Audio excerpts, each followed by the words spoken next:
Olá a todos, sejam bem-vindos. Eu sou a Daniela Coelho, sou diretora associada de ESG da ICTS Protivity. Estamos iniciando mais um episódio da trilha sobre jornada ESG. O nosso tema hoje é Reporte ESG e tendências relacionadas a esse tema. Já tivemos outros 4 episódios anteriores. Se você não assistiu, tem curiosidade, a gente fala sobre como começar uma jornada ESG, a gente fala sobre indicadores, matriz de materialidade, matriz de risco, enfim, dá para maratonar, tá tudo no nosso canal do YouTube. Além disso, vamos ter mais um próximo episódio até o fim do ano, então toda a comunicação sobre data e horário estarão nas nossas redes sociais, então fiquem ligados nas nossas páginas que a gente faz a divulgação por lá. Para esse nosso bate-papo de hoje, temos como convidada a Vânia Borghetti. Ela é contadora, mestre em administração, com MBA em finanças pelo IBMEC do Rio, conselheira de administração certificada pelo IBGC e doutoranda em contabilidade pela FUCAP. É membro do Comitê de Auditoria do Santander Brasil e coordenadora da Comissão Brasileira de Acompanhamento do Relato Integrado. Também é representante do IBGC, no IRC. Enfim, tem um currículo bastante extenso, né, Vânia? Se você quiser complementar depois, enfim, fica à vontade. Eu já vou emendar aqui apresentando o Felipe Monteiro, que é meu colega da ICTS Protivity, gerente sênior de auditoria, formado em engenharia ambiental, especialista em análise de risco ambiental pela Unicamp. Também é professor da FIA no curso de Compliance Sustentável, e membro do Grupo Gestor de Comissão Brasileira de Acompanhamento do Relato Integrado. Bem-vindo também, Felipe. Muito obrigada aí a todos pela participação. Mais um recadinho antes da gente começar. Quem tiver interesse, quiser participar aqui da nossa conversa, manda a pergunta no chat, que conforme as perguntas forem chegando, a gente vai passando aqui para os nossos convidados. Bem, então vamos lá, vamos começar. Eu acredito, enfim, até por ser um webinar aberto, a gente deve ter aí públicos de diversos conhecimentos, de diversas formações. Então, vou começar aqui por uma pergunta talvez mais básica, mas que eu acho que é importante a gente esclarecer e reforçar, né? Por que, né? E aí a pergunta para você, Vânia, por que reportar, né? Por que as empresas devem se preocupar em fazer a divulgação das informações relacionadas à sustentabilidade, ou então ESG, enfim? Porque, de alguma forma, né, se a gente for ver, a questão aí de responsabilidade socioambiental já era, de alguma forma, reportada aí pelas empresas, né? Então, assim, qual que é a novidade, né? Por que reportar agora? Por que esse assunto, né, está tão em pauta ultimamente? Obrigada e bem-vinda. Obrigada, Daniela. Obrigada pela gentil apresentação. Obrigada a você, ao Felipe, pelo convite. É uma honra, um prazer muito grande estar aqui discutindo, e principalmente um assunto que é tão importante, né? Eu sou contadora, você falou mesmo, apaixonada pela contabilidade, então, se você quer tratar de reporte corporativo, é meu assunto favorito, e a gente pode passar aqui muitas e muitas horas falando. Muitas vezes uma empresa erroneamente pensa que um relatório corporativo é uma peça de compliance só. É só, na verdade, um gasto que, na verdade, ela poderia estar aproveitando com outras finalidades e não de manter aquela estrutura lá para reportar. Mas a verdade é que reportar faz bem para a própria empresa que reporta, em primeiro lugar. Porque a necessidade de reportar faz com que ela estabeleça controles e monitoramento para o seu próprio negócio. Então, com isso, ela consegue determinar em qualquer momento como é que anda o desempenho dela, o que dá certo e o que não dá, o que está apresentando risco e o que não dá, o que está fugindo da estratégia e o que não está. E o segundo ponto pelo qual reportar é essencial é que os seus stakeholders têm direito a ter informação sobre uma empresa.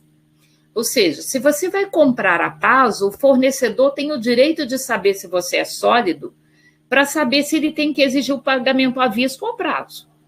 Se você está tomando um empréstimo, o banco tem o direito de saber se você tem condição de gerar retorno suficiente para servir a dívida. E por aí vai. Um cliente tem o direito de saber se você é capaz de entregar aquilo que você está se proporcionando a produzir ou vender. E por aí vai.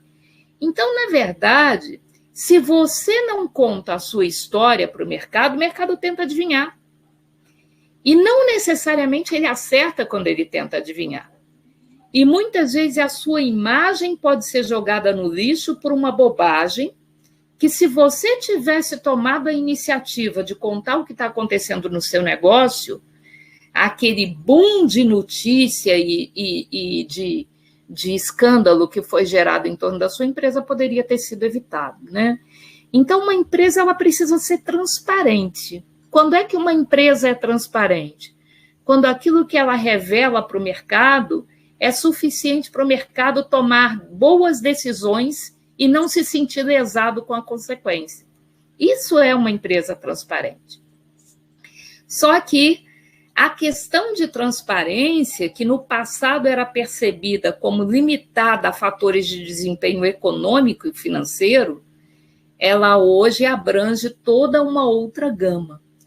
Nós vivemos num país onde nós experimentamos na pele que muitas vezes empresas com balanços belíssimos podem, na verdade, perder muito dinheiro e gerar muitas perdas para o mercado por fatores que não têm nada a ver com desempenho econômico.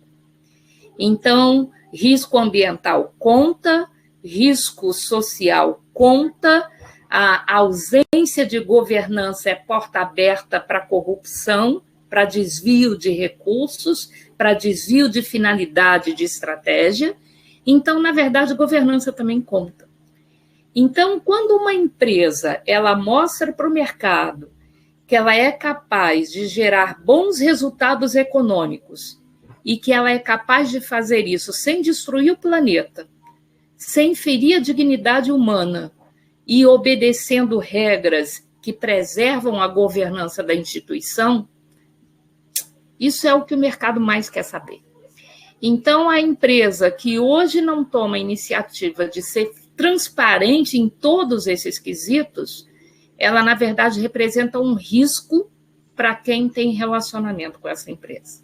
E é por isso que esses relatórios, que já eram importantes no passado, mas talvez menosprezados, eles hoje são vistos como algo essencial para que você possa dizer que uma empresa está sendo transparente. Ivânia, boa tarde. Introduzindo aqui também na conversa, obrigado pela participação. Puxando um pouquinho esse gatilho, você entende que seria uma verdade, Ivânia, se a gente puxar 3 conceitos que geraram uma mudança crítica aí de pensamento, né, dos antigos relatórios que a gente tinha, né, de responsabilidade social para os atuais relatórios, atuais de sustentabilidade e cada vez mais atuais e integrados, né, Ivânia? Depois a gente vai discutir um pouquinho mais sobre isso. Mas a gente puxar 3 conceitos que seriam os seguintes. Primeiro, a gente falar sobre o peso de ativo intangível, né? Como as empresas antigamente era relevante o ativo tangível, ou seja, os estoques, enfim, os ativos mesmo imobilizados, e como hoje a marca é importante, conhecimento das pessoas, software, enfim, patentes, como isso mudou. Uma segunda questão também, eu tenho estudado um pouco sobre o assunto aí, feito até a certificação do FSA, que eu estou encaminhando terminar de tirar, mas sobre o dever fiduciário também, daqueles que efetivamente operam, né, os investimentos, e aí tem uma discussão por trás que uma coisa é eu me preocupar com quem está investindo de fato, né, aquele dinheiro que está sendo colocado sobre minha responsabilidade, de eu não fazer o que eu quero, mas sim o que é de interesse de quem está disponibilizando esse dinheiro, mas mais ainda, das futuras gerações, que provavelmente esse dinheiro vai ficar para as futuras gerações, né? Esse capital tem que ser bem alocado, porque ele tem que gerar uma qualidade de vida também. Então, isso é um segundo fator de preocupação, que cada vez mais vem sendo abrangido aí. E um último que você citou bastante na tua primeira resposta já, que é muito claro isso, que é gestão de risco puro, na veia, né? Então, quando você analisa uma empresa, e hoje você analisa só um balanço, o quanto que o investidor consegue enxergar ali, né, de risco, o quanto que ele consegue perceber se aquela empresa efetivamente vai ter sustentabilidade ao longo do tempo, como ela está competitiva. Então, resumindo aí, se você puder trazer um pouquinho para a gente sobre ativo intangível, dever fiduciário e essa questão de gestão de risco, se realmente isso mudou, deu uma guinada aí para a gente ver hoje essa evolução de reporte, né, que a gente está tendo. Claro, Felipe, com muito prazer. Na verdade, se você for olhar para a questão da contabilidade, eu não posso esquecer a minha veia do débito e crédito, que é uma veia extremamente importante dentro do meu DNA. Eu costumo dizer que eu não sou uma pessoa de sustentabilidade, não me pergunte como você mensura o efeito estufa, que eu não vou saber dizer. Não me pergunta como é que você mede a matriz de materialidade para verificar o consumo de água, eu não vou saber te dizer.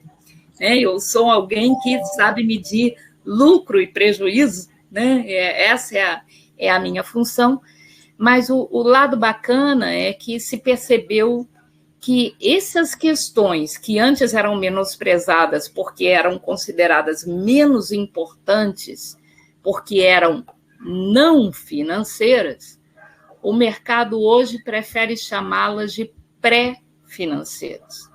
Ou seja, se você não administrar bem os fatores ESG, mais cedo ou mais tarde eles estão afetando o teu fluxo de caixa também. Eles comprometem a tua capacidade de gerar resultado positivo no futuro. Eles comprometem o interesse de um investidor de continuar participando do seu negócio.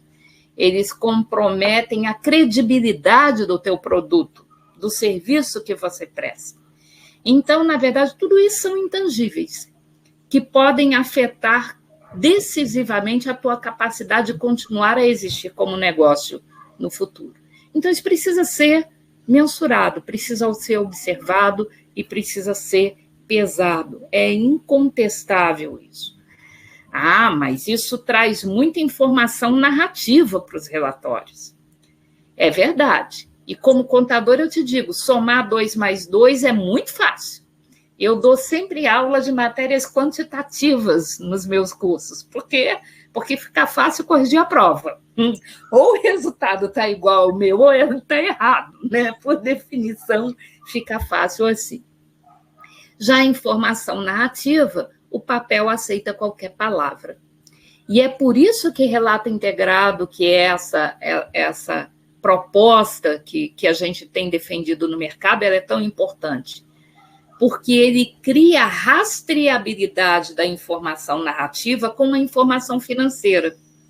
Aí fica fácil a auditoria interna olhar, o auditor independente, você ter verificação disso, você ter supervisão sobre isso e você ter cobrança sobre o dever fiduciário que você mencionou no depois.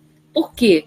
Porque num relato integrado, a gestão assina se comprometendo com a qualidade da informação, tanto quanto ela assina para a parte financeira, né? Então, isso é algo que é intrínseco. Mas então o pessoal diz, vai trazer informação narrativa para o relatório, isso vai criar instabilidade.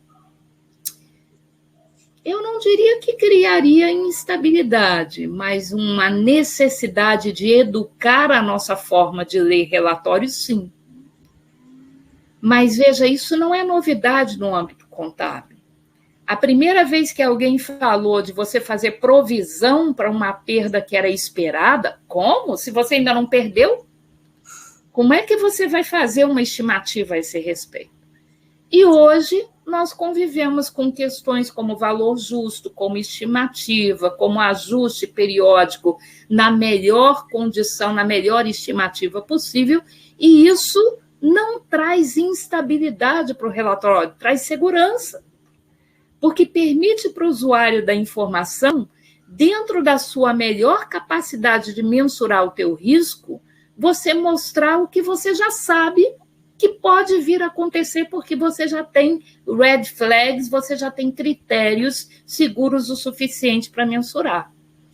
Na contabilidade, o processo foi esse. É perfeito hoje, Felipe? Não é. A contabilidade ainda está em constante aprimoramento. Haja vista a necessidade que a gente tem de estar conhecendo um IFRS novo a cada 3 meses, praticamente. E não vai ser diferente com as questões ESG. nós vamos começar a reportar dentro das melhores estimativas possíveis, com responsabilidade, procurando verificar se a gente cobriu todas as possíveis questões que poderiam trazer fragilidade para aquela informação, e vamos nos comprometer com isso. É isso que a teoria da mudança faz. Vamos apresentar da forma melhor que é possível e deixar que o próprio mercado muitas vezes me aponte a solução para aquilo que eu não vejo hoje. Epa, você está mostrando os seus riscos assim? Mas e que tal se você mostrar de uma outra forma? Isso faria o cruzamento com aquilo.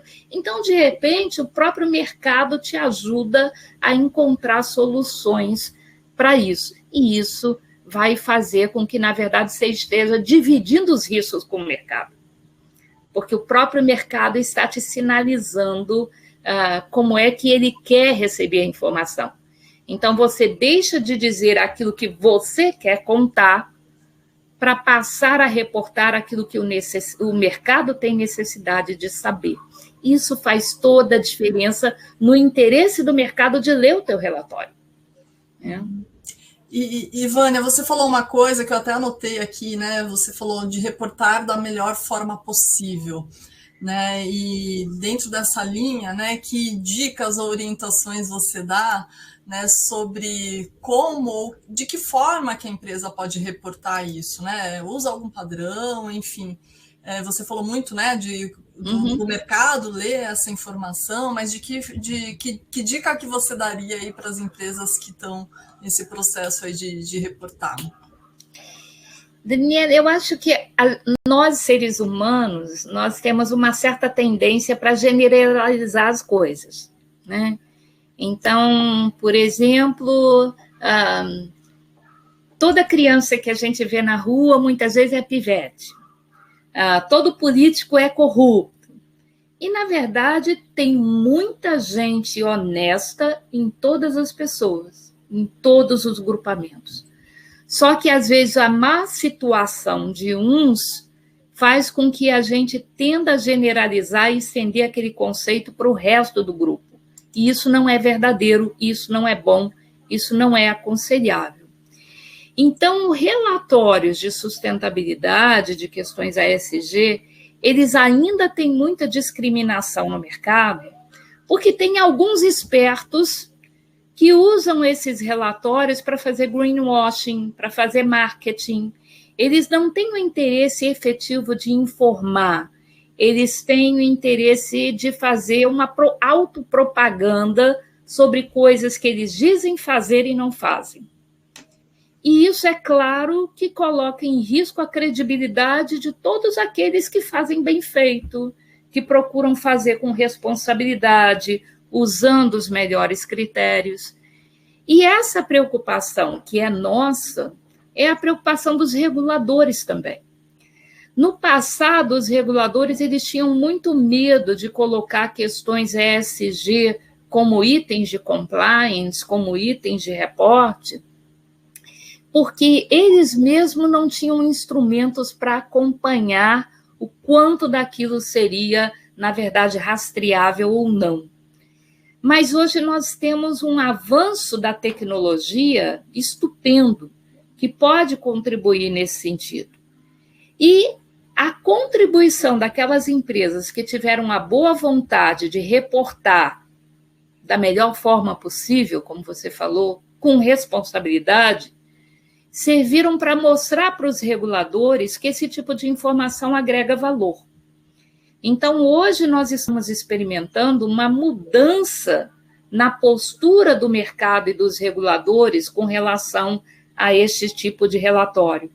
Eles já estão percebendo que se deixar de forma voluntária como é hoje, só vai beneficiar os mal-intencionados, que vão querer continuar a usar isso para fazer greenwashing.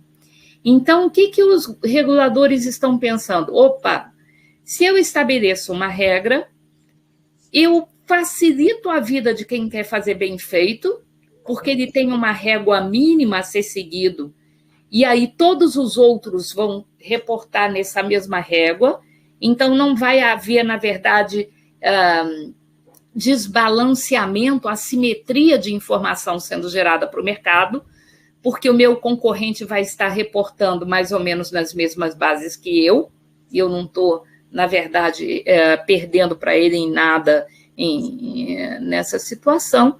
O mercado pode fazer melhores diagnósticos e os governos podem fazer melhores políticas, porque os relatórios são um instrumento de informação, inclusive para instrumentos de governo.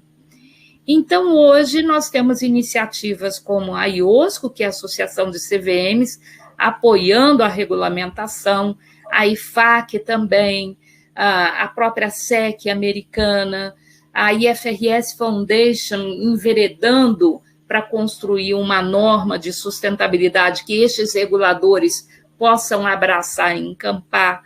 Então, hoje, nós temos uma tendência para que esses melhores esforços eles venham de uma forma mais natural, porque a partir do momento em que os reguladores estabelecem regras, o mercado se prepara para poder amparar o cumprimento dessas regras. Então, novos sistemas de rastreamento, novas normas de auditoria, novas regras de gestão dessas questões vão todos confluir para que no futuro a gente tenha relatórios ainda mais transparentes e concisos, porque é isso que o relato integrado diz, né? O relatório ele só é útil se ele tiver informação que seja relevante. Então, tira as quinquilharias, tira os adereços, tira aquilo que, na verdade, é propaganda, aquilo que não pode ser comprovado, e vamos, na verdade, usar o nosso tempo, os nossos recursos para reportar menos, mas reportar melhor. Né? Essa é a questão. Deixa eu só fazer um parênteses aqui antes de passar para o Felipe. Você falou de tirar as quinquilharias, porque assim, a gente vê uns relatórios tão lindos, né? Assim, umas fotos maravilhosas, tal. E aí a gente, né, assim, e o conteúdo, né? Então tem que ter bem esse discernimento, né? Pois é, verdade. Exatamente. Perfeito. E só complementando também, Vânia, uma coisa interessante, tive a oportunidade, né, de assistir uma palestra que o Arthur, que é um dos responsáveis da SASB, aqui na América Latina, fazendo para o pessoal da CVM e inclusive do BNDES também, e eles trazendo o conceito de building blocks, né? Porque a gente vê hoje uma sopa de letrinhas que muitas vezes as empresas podem até se confundir, né?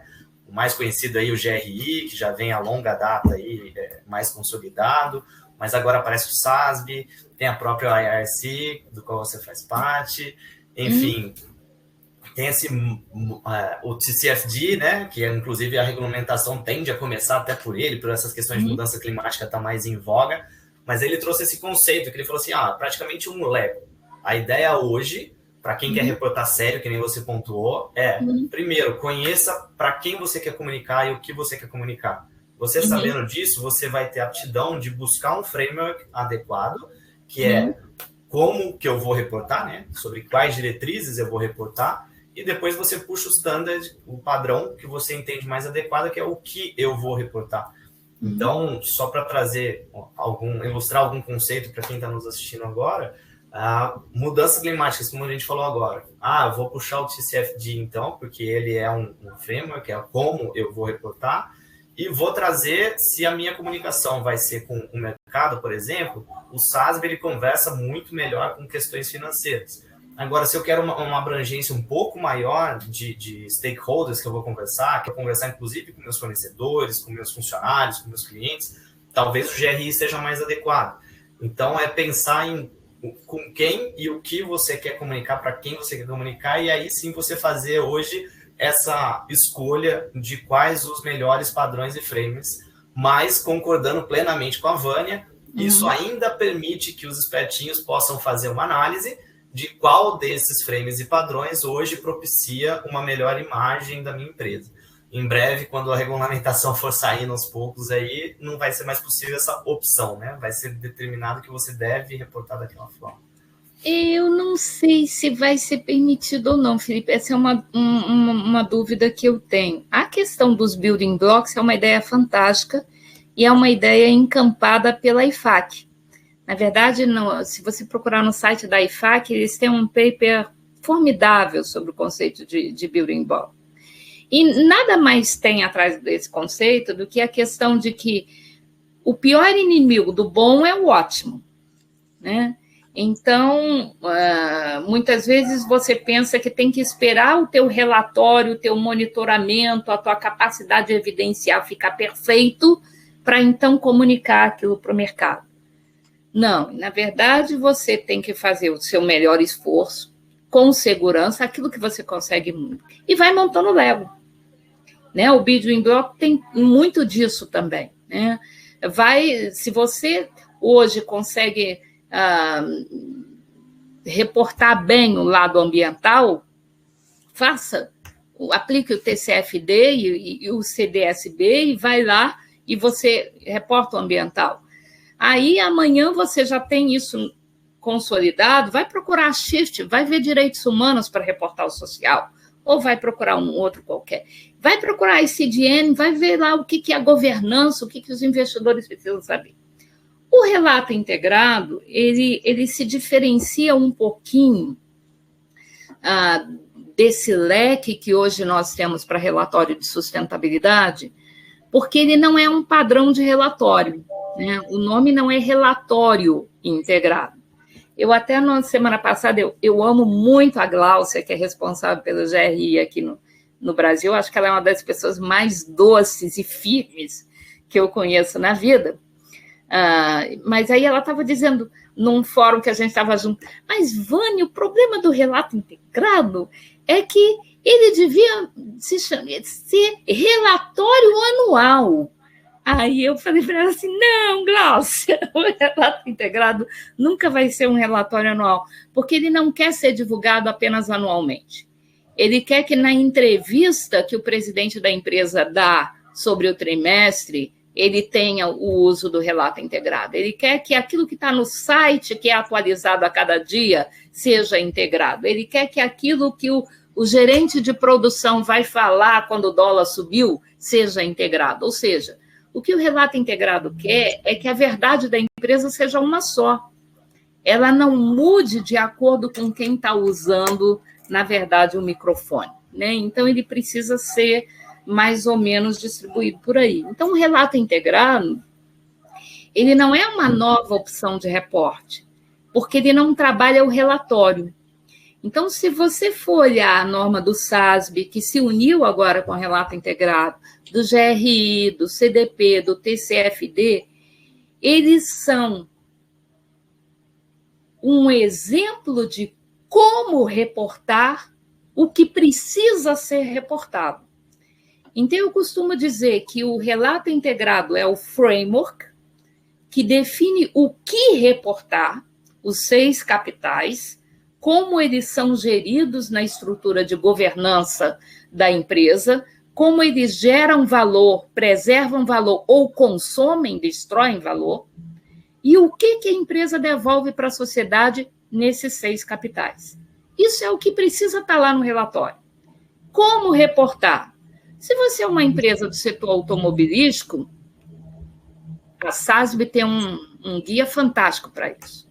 Se você, na verdade, é uma empresa de grande impacto climático, vai procurar o TCFD. Se você é uma empresa de alimento infantil, vai usar o GRI. Então, na verdade, o que a IFRS Foundation vai fazer ao normatizar isso é aproveitar o que tem de bom em todas elas. Ela não vai desperdiçar nada. E acho que o relatório ele precisa continuar a ser principiológico.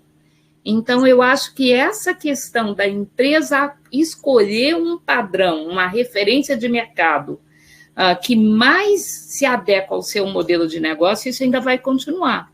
O que a gente vai ter é algumas diretrizes dadas pelos reguladores locais. Ora, se você é do setor financeiro, você vai observar o que o Banco Central vai recomendar para você como critério de reporte. Se você é do setor de óleo e gás, você vai pegar lá o padrão do SASB para isso, ou qualquer coisa assim. É o que eu imagino que vai acontecer. A gente vai continuar a ter várias opções, mas a gente vai ter condição de comparar os relatórios por segmentos, porque os próprios reguladores de mercado vão fazer esse direcionamento para permitir uma certa comparabilidade. E eu acho que é mais ou menos isso que a IFRS Foundation vai estar fazendo. Perfeito, Vânia. E até puxando o gancho do que você acabou de falar, o que você poderia dar de dica aí para a gente falar um pouquinho sobre tendências nesse cenário regulatório, de reportes?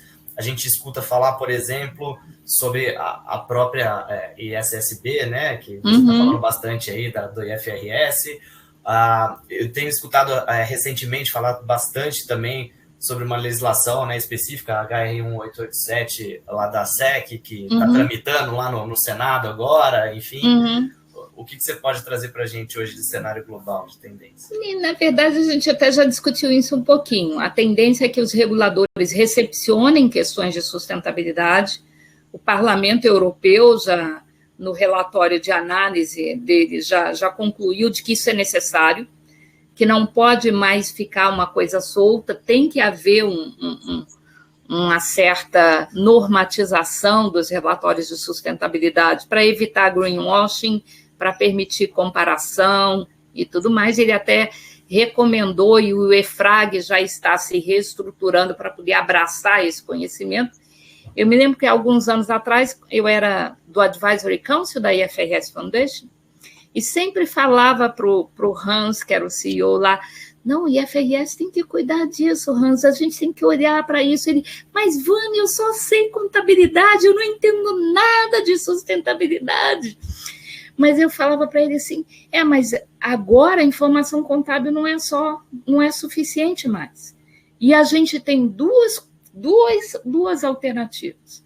Ou a gente abraça isso e empresta a nossa experiência em reportar para ajudar sustentabilidade dar certo, ou a gente deixa isso correr solto e no futuro, quando a gente quiser fazer um cruzamento entre as duas coisas, elas não vão se falar de jeito nenhum. E isso é que é um perigo, né? Porque o investidor, o mercado, ele tem que tomar decisão em função de informação corporativa que esteja dizendo a mesma coisa. Eu não posso, no meu relatório de sustentabilidade, dizer que eu sou um pai para os meus empregados e no meu balanço ter uma provisão para perda trabalhista gigantesca. As coisas não combinam. A verdade, ela tem que ser uma só. Então, os reguladores de mercado já perceberam isso, e é daí a tendência, não só da SEC, que vai abraçar agora empresas listadas, e muita gente está criticando, mas só vai pegar quem é listado. Sim, mas se começar pelas listadas, aqui no Brasil a gente começou pelo setor público, né? O TCU abraçando o relato integrado para as instituições federais. Então, na verdade, cada um dá no passo que se sente confortável e preparado para adotar naquele instante. Mas é inegável, a regulamentação chega, e chega muito mais perto do que a gente pensa. A intenção da ISSB, da IFRS Foundation, é já ter uma norma de reporte de efeitos climáticos o ano que vem. E por isso ela escolheu o clima. Acho que até por uma questão de marketing também, porque eles são meio famosos por esperarem 20 anos para soltar uma norma contábil, como de seguro, por exemplo. Então, eles quiseram começar por algo que o mercado já estaria mais pronto para receber. E clima é urgente. Não dá para você ficar esperando e pensando. A gente tem que resolver esse problema porque a gente já está atrasado. Talvez o único sucesso que a gente consiga ter é estacionar as coisas. Então, isso é para ontem. Então, o TCFD já tem uma aceitação mundial muito forte. Então, por que não trazer isso para dentro? Mas por que não é o TCFD que por ele mesmo está normatizando isso? Por que vai passar pela IFRS Foundation? Por que a ISSB precisa ser formada? Por quê? Porque os reguladores mundiais já conhecem a IFRS Foundation. Ela tem uma estrutura de devido processo que já é respeitada. Ela tem um monitoring board que é formado por presidentes de CVM do mundo inteiro. Ela tem um advisory council que é formado por especialistas do mundo inteiro. Vai precisar trazer especialistas de sustentabilidade? Vai. mas aí é só um passo a mais, não é começar do zero. Então, na verdade, eles vão começar por clima exatamente por isso, porque é mais rápido entregar, e o Banco Central está indo nessa mesma linha. O TCFD já começa a entrar dentro da política de responsabilidade socioambiental e climática a partir do ano que vem, né? Então, essa é a tendência que o mundo vai tomar. Esse tipo de relatório, Felipe, ele é uma mudança de cultura. E por isso é difícil de fazer. Porque se fosse simplesmente um relatório a mais para ser entregue, você contratava uma empresa de software que ia construir o sisteminha, contratava uma consultoria ali, queria fazer uma política, e está tudo bem, você aperta o botão, cospe o relatório e você cumpre lá o seu item de compliance com o regulador. Não, o relato integrado ele não é um novo relatório. Ele é uma plataforma que faz o financeiro falar com o pré-financeiro. Ele faz sustentabilidade falar com finanças. E é por isso que ele está lá no grupo da IFRS Foundation para poder ajudar a construir isso. Porque as coisas precisam se cruzar. Então, o lado mais difícil que nós temos pela frente é mudar a cultura de reporte. É mudar, por exemplo, o conceito que ainda existe de que profissional de finança vai falar de finança e profissional de sustentabilidade vai falar de ESG. Na verdade, o financeiro precisa entender que o ESG é risco. E sustentabilidade precisa entender que nós precisamos encontrar formas viáveis de explorar um negócio que dê retorno para o seu acionista, senão a empresa deixa de existir. Então, esses dois blocos, eles precisam estar alinhados. E é isso que me fez ser apaixonada por relato integrado, porque faz com que as duas coisas estejam conversando entre si. Mas é uma mudança de cultura, e isso você não consegue apertando o botão. Por isso, a empresa que esperar essa nova realidade, que os reguladores vão pedir se tornar exigência, para começar a pensar nisso, elas vão ter muita dificuldade. Então, na verdade, quanto antes você começar, mais chance você tem de ter sucesso nessa empreitada aí.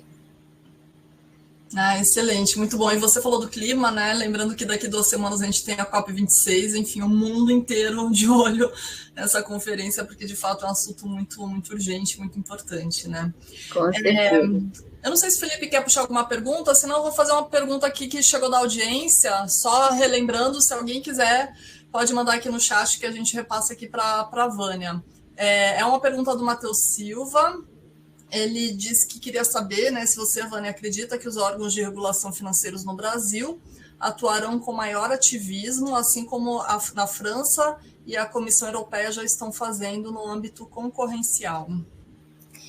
Não, eu não acredito em ativismo, por exemplo, pela CVM brasileira. Mas eu acredito na maior cobrança do dever fiduciário que o Felipe mencionou. Né? As CVMs, pelo menos aqui no Brasil, a França é um capítulo à parte, né? A consciência em questões de sustentabilidade na França já é uma coisa de cultura. Aqui no Brasil não é. Né? Lá na França, você, na verdade, já tem entranhado as questões de sustentabilidade há muito mais tempo do que a gente tem. Então, o que eu acredito não é num ativismo, mas numa declaração de reconhecimento de que isso faz parte de uma boa gestão.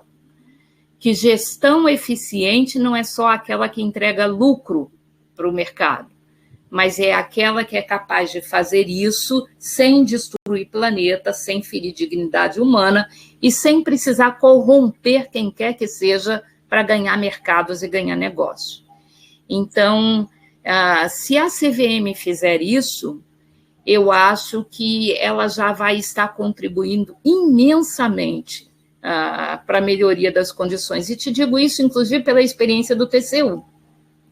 Semana passada eu tive o privilégio de falar numa conferência do setor público, onde o coordenador do TCU, que implementou lá o programa piloto de estudo de relato integrado no Ministério da Fazenda estava falando também.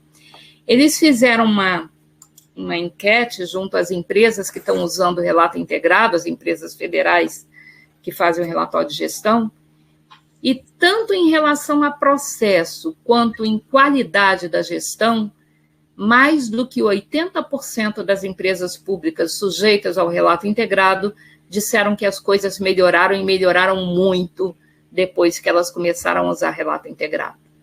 Então, na verdade, esse cruzamento, esse balanceamento entre o sustentável e o financeiro te dá uma visão muito mais holística do seu negócio e as suas decisões são mais sólidas e a tua gestão é mais eficiente, então você, na verdade, corre menos riscos e você está protegendo o interesse dos minoritários, que é, na verdade, algo que as CVMs mundiais têm como missão e como dever fundamental. Então, eu não acredito que ela vá dizer assim, olha, só 60% dos seus investimentos foram verdes? Não, isso precisa crescer para 80%. Não, eu não acredito em ativismo. Mas eu acredito em ela exigir que, se você diz que investiu 70%, que você prove que efetivamente 70% foi investido. Porque é isso que a IOSCO está trabalhando agora, Daniela. Ela soltou uma audiência pública que encerrou dia 5 de outubro ou de setembro, já nem tem mais noção de data, mas exatamente querendo isso. Empresas que dizem que estão soltando títulos sustentáveis, eu quero ter garantias de que os recursos estão sendo usados nas finalidades de sustentabilidade que você disse que vai usar. Empresas que estão soltando títulos verdes, eu quero garantias de que você está usando os recursos que foram captados na finalidade que você disse que iria usar. Então, essa questão, e ela está chamando, sabe quem para poder garantir isso? As agências que dão o rating para a transação. Então, foi a Moody's que deu, foi a S&P quem deu, são os provedores de dados que são utilizados nos mais diversos estudos. Vocês têm que garantir a fidedignidade daquilo que vocês estão atestando.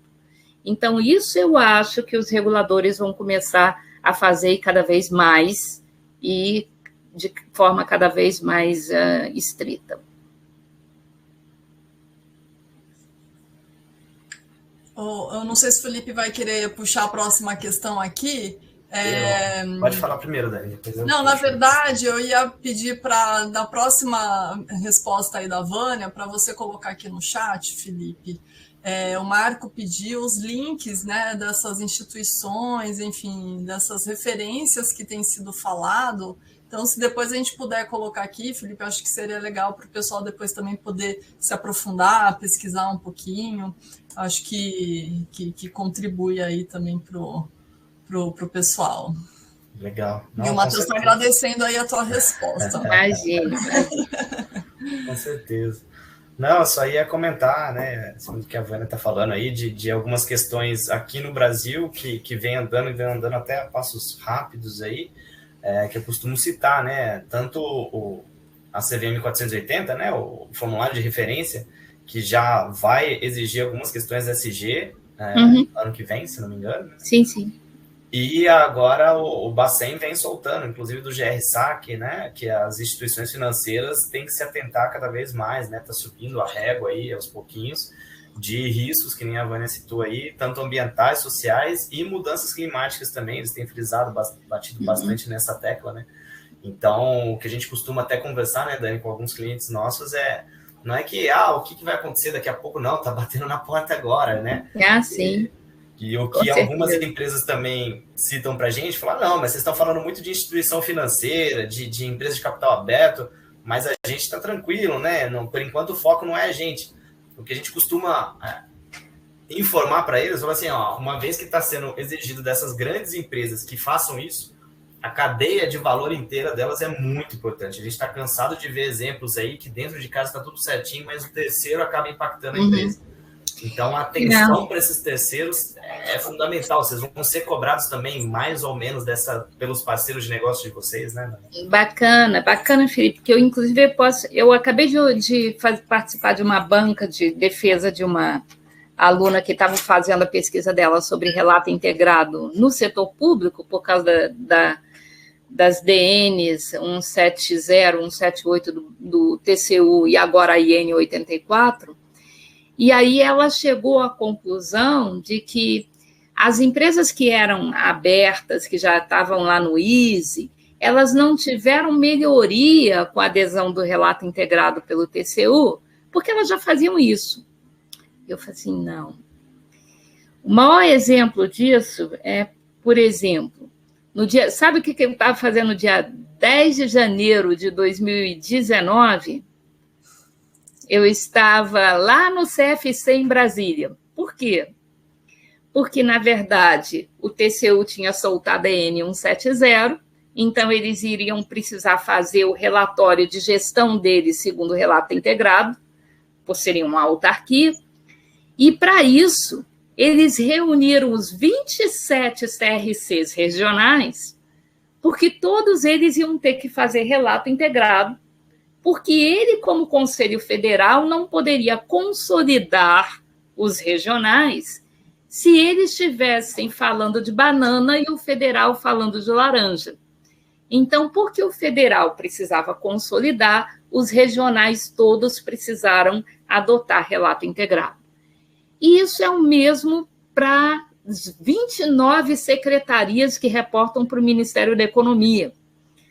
Todas elas faziam um relatório de gestão segundo seus critérios próprios. Não, elas agora têm uma linha mestra. Então, na verdade, a gente que só olha o relatório da entidade final reportante acha que aquilo é tudo.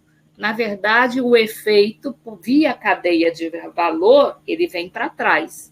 Então, a gente pode estar vendo o mesmo cenário, mas a qualidade da imagem que a gente está vendo, ela é muito aprimorada, né? Então,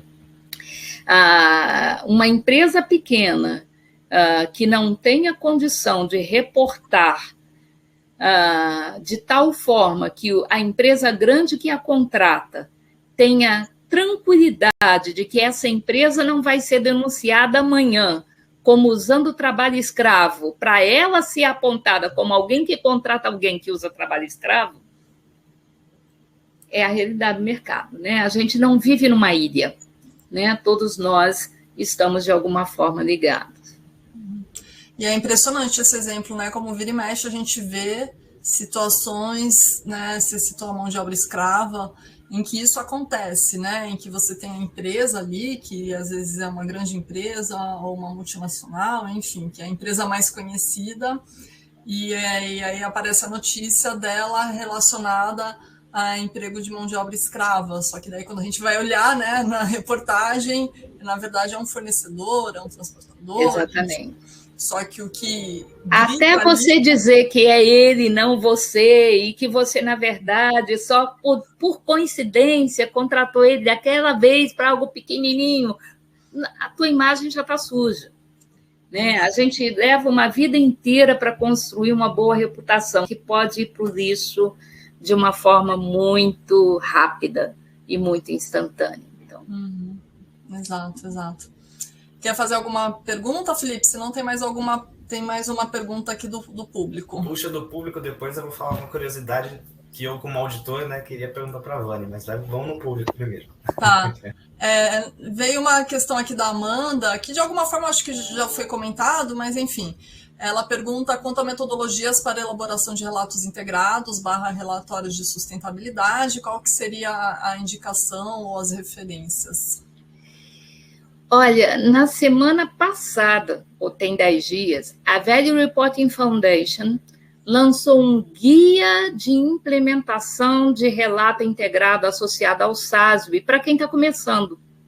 Então, procure a página da Value Reporting Foundation, que você vai encontrar esse guia lá fresquinho, acabou de sair do forno, não tem nada mais atual do que isso, e é muito beabá, né? Para quem efetivamente está querendo implementar os primeiros passos agora, mas também é útil para quem já começou e, de repente, não percebe que alguma coisa que ele está fazendo pode, de repente, ser feito de uma forma mais fácil, mais clara e mais transparente. Então, eu recomendo bastante, está bem interessante esse guia deles, tá bem?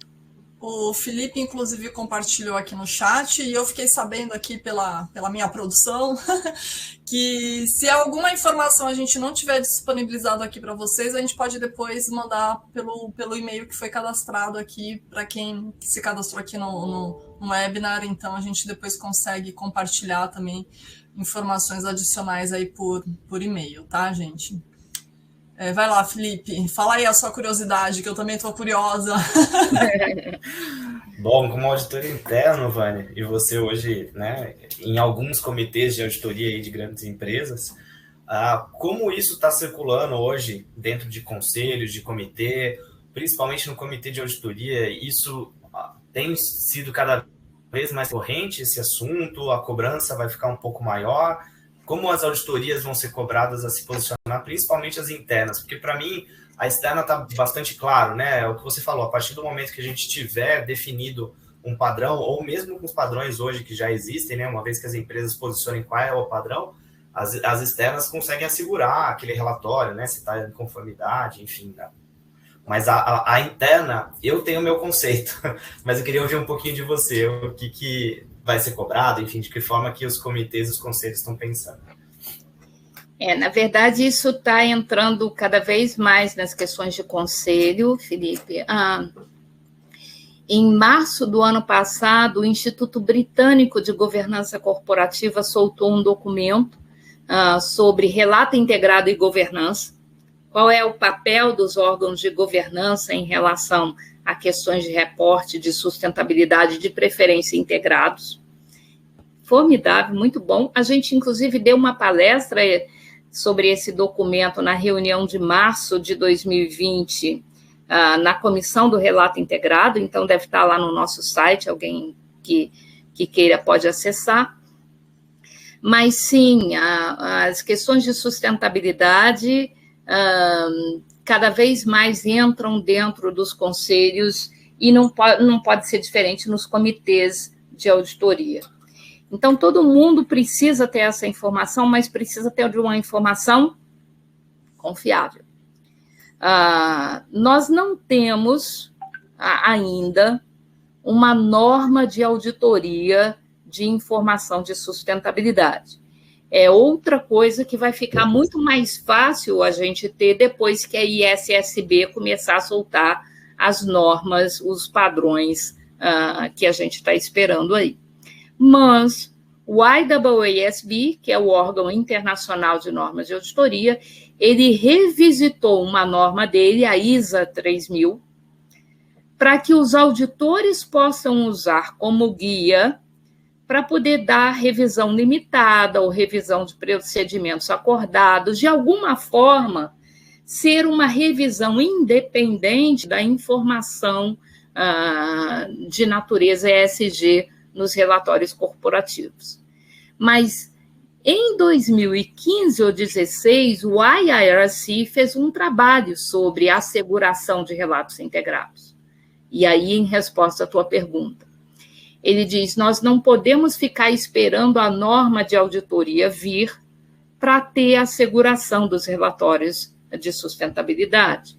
Então, até que a gente possa fazer isso com qualidade, a responsabilidade cai principalmente sobre a auditoria interna da empresa.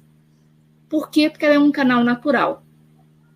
Ela tem a liberdade de testar sistemas, de fazer inspeções, de verificar aderência, coisa que um auditor só pode fazer se ele for contratado para isso. Então, ele, teoricamente, não teria acesso a essa informação de outra forma, um auditor independente, mas o auditor interno já está lá. Então, ele é naturalmente, até que as coisas evoluam para o passo adicional que a gente espera, ele é o primeiro a ser cobrado pela qualidade da informação de natureza ESG que a empresa venha divulgar. E é natural que seja assim. Então, como você falou, é uma questão de risco, né? Ele tem que colocar a questão de verificação da aderência e da veracidade da informação ESG dentro do seu plano de trabalho anual de auditoria, né? Isso é fundamental. Perfeito, obrigado, Vânia. Vai lá, a gente está chegando aqui próximo ao fim.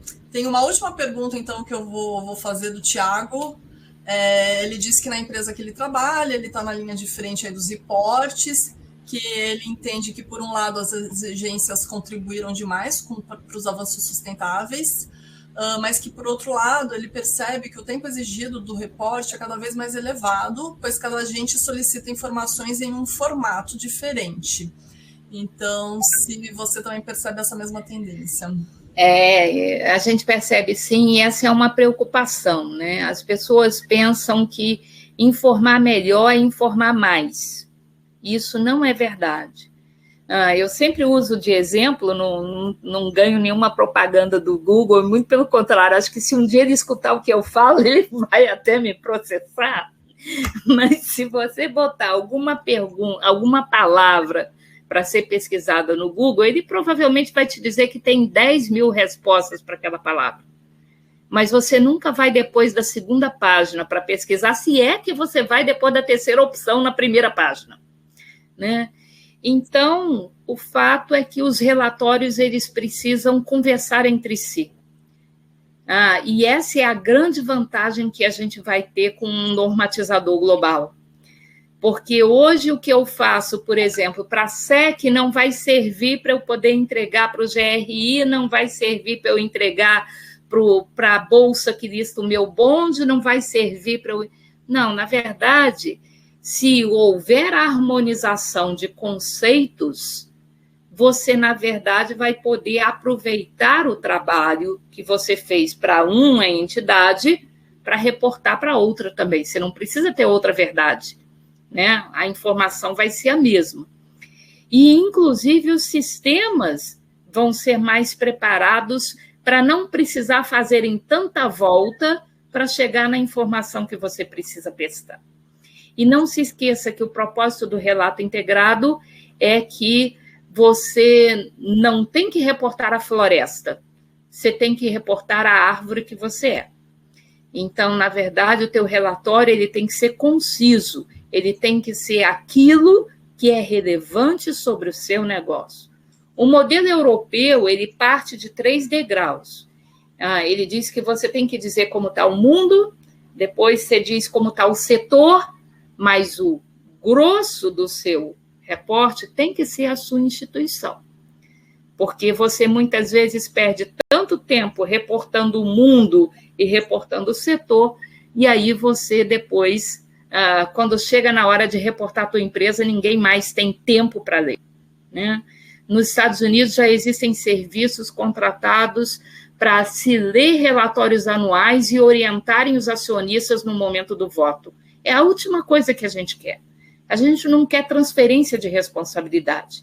A gente quer relatórios que sejam precisos, materiais, relevantes, curtos e informativos, que valham a pena serem lidos. E aí, esse retrabalho, essa imensa gama que você está dizendo que vocês precisam entregar, a gente espera que venha a diminuir. É isso que o Relato Integrado buscou fazer quando ele iniciou esse movimento. Ele iniciou esse movimento com a instituição de um programa chamado Corporate Reporting Dialogue. O que eles fizeram no Corporate Reporting Dialogue? Eles começaram a mapear diferentes conceitos usados pelos diferentes standard setters. Por que geração de valor para a IFRS tem que ser diferente do conceito de geração de valor para o US GAAP?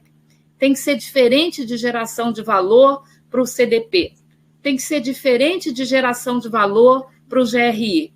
Ou é valor ou não é valor. Ou ele foi gerado ou ele não foi gerado. Por que materialidade tem que ser diferente? E não vou entrar nessa seara da dupla materialidade, não, que aí a gente vai falar 3 dias aqui. Mas A tendência é que esses conceitos todos vão se harmonizando no futuro, e aí você, na verdade, vai diminuir a necessidade de estar entregando tanta informação para o mercado. O que a gente está vivendo hoje, e é uma necessidade, eu acho, como o assunto ainda é muito desconhecido por muita gente, todo mundo quer reunir o máximo de material possível.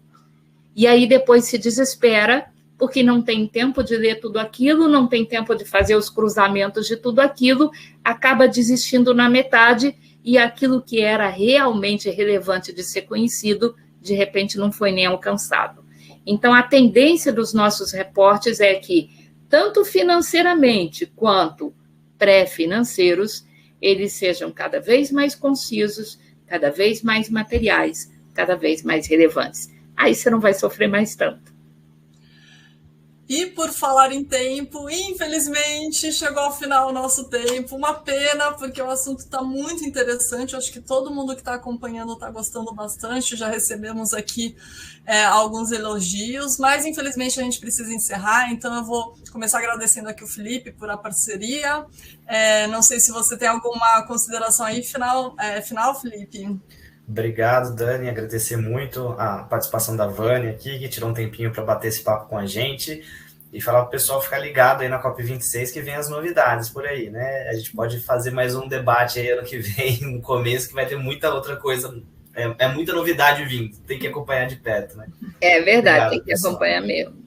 Eu também queria agradecer imensamente sua participação, Vânia. Muito obrigada aí pelo tempo, pela generosidade em compartilhar aí todo o seu conhecimento. E se você tiver alguma mensagem final, por favor, fique à vontade.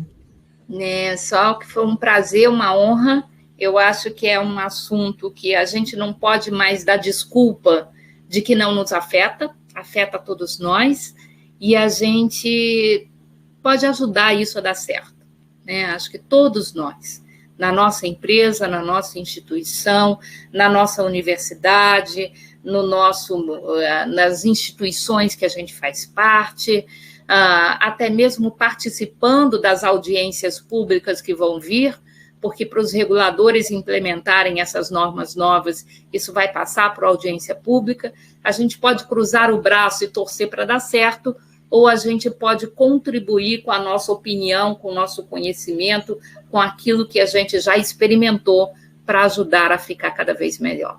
Foi uma honra muito grande estar aqui com vocês essa tarde. A honra foi nossa, muito obrigada. E agradecendo aqui, por fim, todo o público que acompanhou, relembrando que se perderam alguma parte, esse vídeo vai ficar no nosso canal do YouTube, no canal da ICTS, e fiquem aí atentos que a gente ainda vai ter mais um webinar, que vai ser o último do ano, sobre essa trilha de jornada ESG. Então, muito obrigada mais uma vez e até a próxima. Tchau, tchau. Obrigada, até logo.